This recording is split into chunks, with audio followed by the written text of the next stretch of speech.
জান্নাত জাহান্নামের ফয়সালা হয়ে যাওয়ার পরে, এটা বোঝেন, জান্নাত জাহান্নামের ফয়সালা হয়ে যাওয়ার পর জান্নাতীরা 100 কোটি বছর পরে কি খাবে, কি করবে, কি পড়বে, আল্লাহ পাক এই মুহূর্তে সেটা জানেন।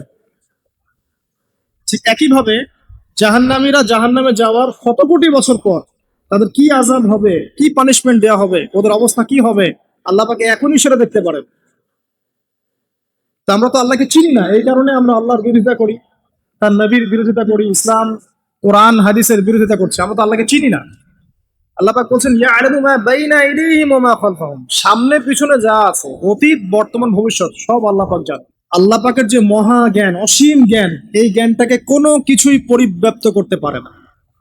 এই যে ইসলামের এগেনস্টে যত প্রশ্ন করা হয়, আল্লাহকে কে সৃষ্টি করলো, ইসলামে ওই বিধান কেন, হ্যাঁ পর্দা কেন, কেন বহু বিবাহ, কেন এইটা, কেন সেইটা, এই যে যত প্রশ্ন এখন করা হয় মুক্ত চিন্তার নামে, এটার একমাত্র কারণ কি জানেন?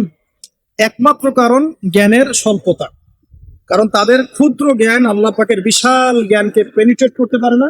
এই কারণে ওদের কাছে মনে হয় এইটা কেন, ওইটা কেন, এইটা।